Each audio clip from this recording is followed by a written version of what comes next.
Ya, jumpa lagi bersama Ritson Manyonyo. Sahabat disabilitas, kitab suci adalah bagian daripada kehidupan manusia orang percaya.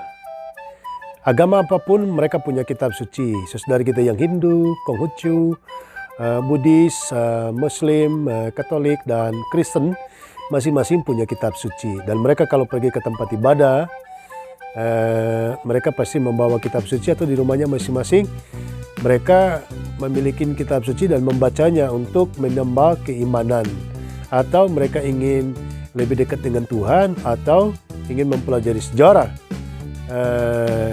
dan ingin mengetahui apa yang terjadi pada masa lampau, masa kini, dan masa akan datang. Atau juga manusia membaca kitab suci itu untuk memberi penyegaran atau penguatan manakala kita ada masalah. Atau mungkin juga ada sebagian orang yang membaca kitab suci karena memang sudah menjadi gaya hidupnya, menjadi kebutuhan. Ya, dalam konteks ini saya sebagai seorang Kristiani ya juga merasa penting bahwa kitab suci itu harus kita selalu baca, kita dengarkan. Karena dalam keyakinan kekristenan bahwa iman itu timbul dari pendengaran. Pendengaran akan pembacaan firman Tuhan. Dan firman Tuhan yang dibaca itu yang didengarkan, kemudian dia tinggal di dalam hati, dan akhirnya dikatakan adalah lebih berbahagia atau adalah berbahagia setiap orang yang membaca, merenungkan, mengkajinya, dan kemudian melakukannya dalam kehidupan sehari-hari. Bagi masyarakat umum, mereka membaca Alkitab dalam bentuk buku atau kertas. Itu tercetak. Dan versinya banyak, ada bahasa Jerman, ada bahasa Inggris. Aslinya bahasa Yunani kalau Perjanjian Baru, atau bahasa Ibrani Perjanjian Lama. Ya, dengan segala versinya, Dan itu mudah didapatkan, ditemukan, di mana saja pasti ada kalau kita pergi. Nah, saya beberapa kali ke negara lain, saya masuk toko buku membeli kitab atau Alkitab dalam berbagai macam bahasa di negara itu, seperti bahasa Burmese di Myanmar atau bahasa Thai di Chiang Mai waktu itu. Dan tentu isinya sama, cuma bahasanya, penulisannya berbeda. Nah, sahabat disabilitas, bagaimana tunanetra? Ketika tunanetra ingin juga keimanannya bertumbuh, karena sejatinya tunanetra seperti manusia pada umumnya. Mereka juga ingin masuk surga, ingin berakhlak baik, ingin berperilaku sopan, ingin hidup normal sebagaimana manusia pada umumnya. Dan mereka juga ingin menampilkan atau mendemonstrasikan keimanan sesuai dengan keyakinannya. Ya, bagi saudara kita yang Muslim, yang tunanetra, mereka punya Quran Braille. Ya, dalam beberapa kegiatan kami pernah mendistribusikan Quran Braille bagi saudara kami yang Muslim. Ya, bagi tunanetra Kristen juga ada Alkitab Braille. Nah, Alkitab Braille itu seperti ini, sahabat. Nah, bukunya gede karena kertasnya khusus, tidak seperti kitab suci biasa. Ya, karena kalau kitab suci biasa itu seperti buku dan tidak bisa kita membacanya karena di huruf Latin. Nah, ini didesain khusus, ada spiralnya, hardcover. Ya, ini tebal, kertasnya juga khusus, tidak seperti kertas biasa. Seperti mirip-mirip kertas karton, tapi lebih tebal dan lebih kuat. Jadi ya, kemudian di sini tertulis Perjanjian Baru, karena kitab suci orang Kristen itu ada Perjanjian Lama, ada Perjanjian Baru. Ya, Perjanjian Baru, dan ini khusus buku atau kitab Injil Matius.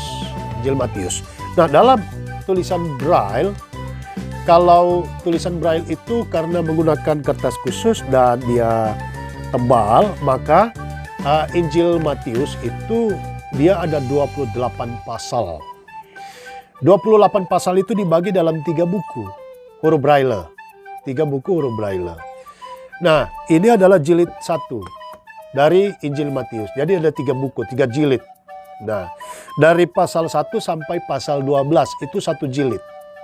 1 jilid. Nah, bagaimana dia? Sebelum bagaimana ini dicetak oleh Kementerian Sosial melalui Balai Pusat Pembrailean Abioso di Cimahi, Jawa Barat. Ya, ini ada semua jelas. Gitu ya. Nah, huruf Braille itu kayak apa sih? Nah, kayak begini. Ya, huruf Braille. Jadi dia timbul seperti ini. Timbul. Seperti ya mirip-mirip jerawat lah. Dia timbul. Jadi dia juga 2 sisi, bisa bolak-balik. Misalnya ini yang awal begitu, ini di sebelahnya ada. Nah, untuk membuat begini ada mesin printer Braille. Dan mesin printer Braille itu satu saat kita akan tayangkan supaya para sahabat semua bisa memahaminya. Ini huruf Braille sudah dilihat tadi begitu. Ya, berarti ini 12 pasal aja ada berapa lembar kertas? Wah, banyak. 2, 3, banyak sekali. Banyak sekali. Ya, ini sebesar ini. Sebanyak ini. Nah, sebanyak ini. Ya, ini 12 pasal. Nah, 1 rim kertas begini, nanti satu saat kita juga akan lihat. 1 rim kertas begini kurang lebih sekitar 500 sampai 900 ribu. Jadi, mencetak Alkitab Braille atau kitab suci, ya Quran Braille atau Alkitab Braille atau kitab suci lain, ya agama-agama lain, itu besar sekali, mahal sekali biayanya, sangat mahal, ya sahabat disabilitas. Karena begitu mahalnya maka kita sangat menghormati setiap mereka yang berkenan untuk menopang ini. Dulu untuk mendapatkan kitab suci begini harus dipesan dari luar negeri, dari Amerika, dari Norwegia, dari Nederland, dari beberapa negara di Eropa. Tapi sekarang sesuai dengan apa yang tertera, Kementerian Sosial pernah mencetaknya melalui Balai Pusat Pembrailean, ya, di Abioso, Cimahi, Bandung atau Jawa Barat. Baik.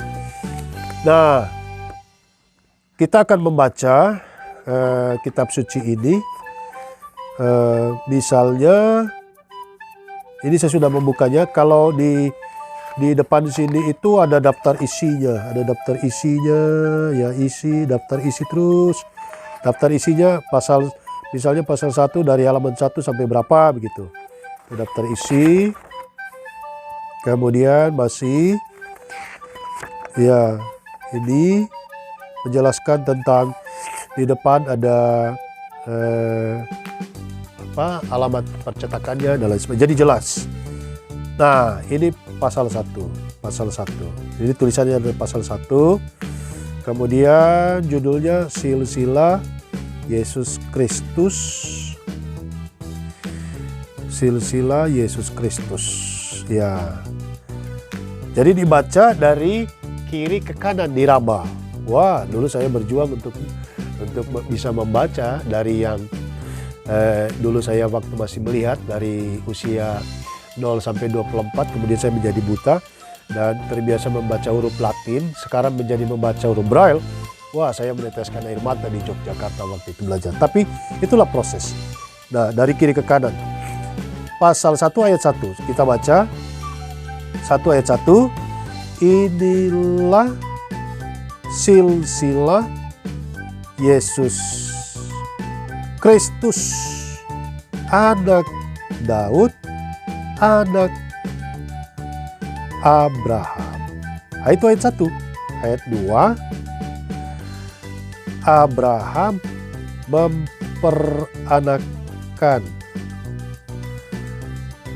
Ishak, Ishak memperanakkan Yakub, Yakub memperanakkan Yehuda dan saudara-saudaranya. Ya, ayat 3, Yehuda memperanakkan Peres. Dan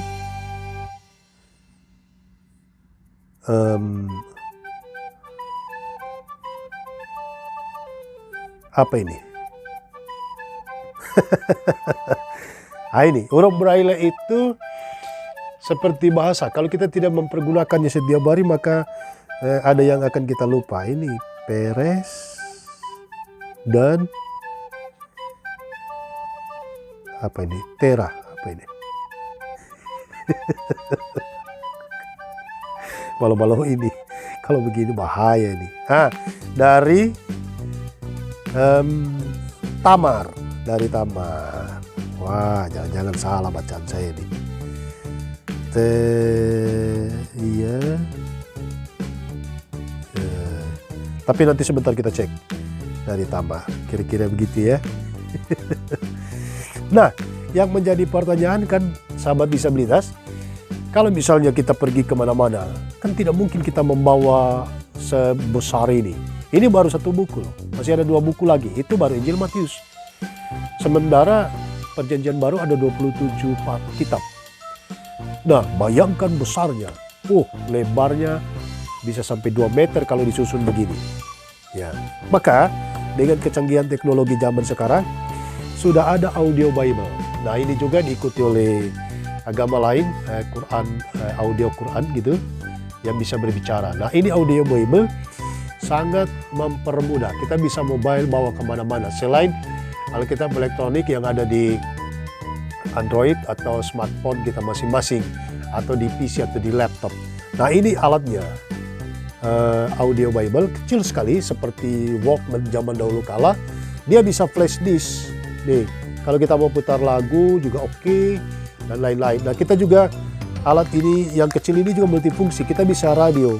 Nah, ini antenanya. Kita bisa radio, misalnya kita nyalakan. Pasal 4 ayat 1. Oke. Ini radio. Ini radio. Radio. Jadi kalau bukan soal jenuh, tapi kalau misalnya setelah mendengarkan Bible, kita pengen dengar radio bisa. Kemudian kembali ke situ. Itu kalau mau pasang USB, flash disk. 6 hari Tuhan. Ya. Bahwa sesungguhnya. Kemudian itu Injil Matius. Sekarang kita Matius pasal 1. ingin mendengarkan Injil Inilah Matius. silsilah Yesus Kristus. Sebentar, saya ulangi.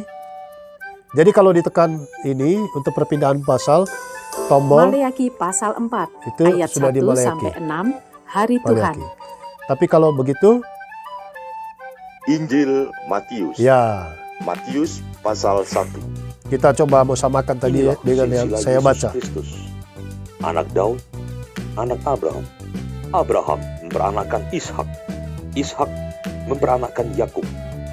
Yakub memperanakkan Yehuda dan saudara-saudaranya. Yehuda memperanakkan Peres dan Serah dari Tamar. Oh, Zerah. Peres memperanakkan Hesron.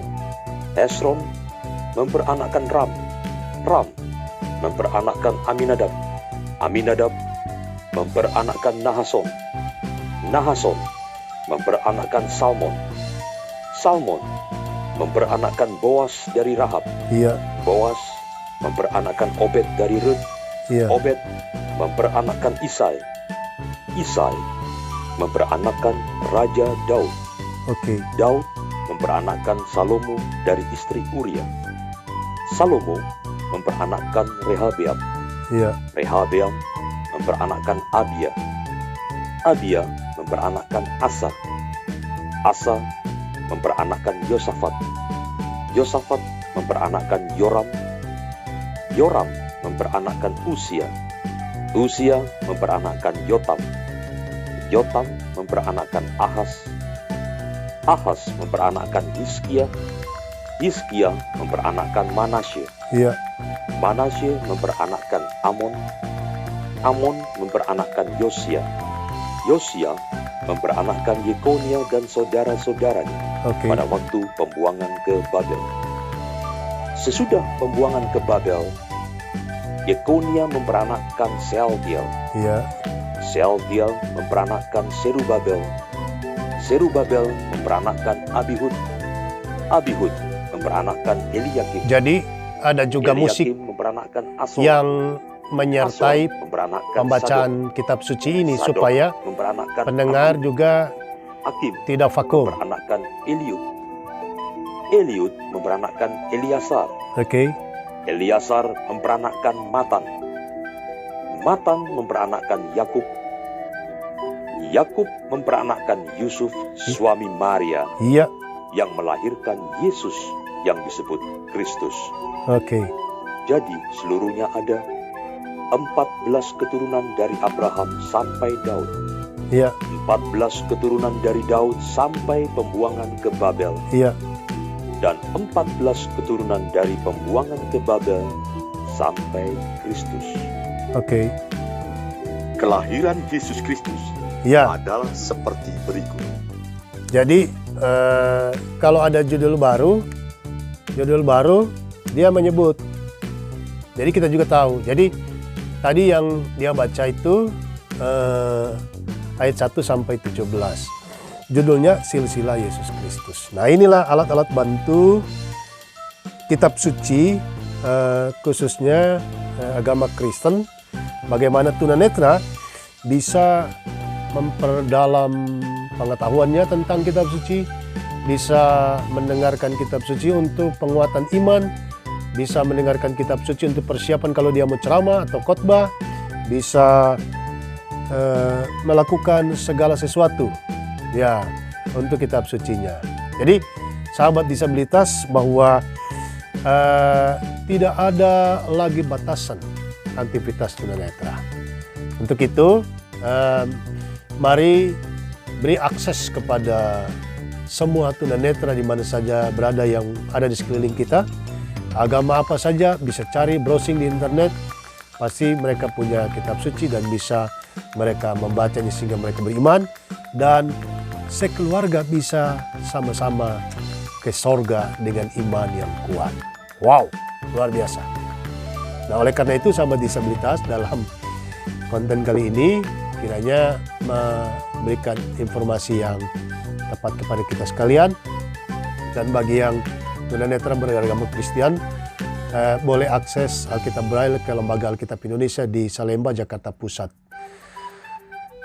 Untuk itu, marilah kita selalu dapat melihat apa yang tidak bisa dilihat oleh mata orang biasa, dan akhirnya kita menjadi pribadi yang bersahaja, beriman, bertakwa, dan menjalankan apa yang diperintahkan oleh Tuhan dan firman-Nya.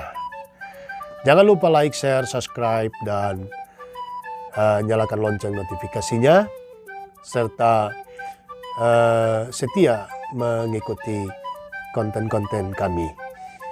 Sambil mengingat pesan Ibu, pakai masker, disiplin, jaga jarak, jauhi kerumunan, dan cuci tangan pakai sabun di air yang mengalir. Ritson Manyonyo, sampai jumpa. Salam sehat.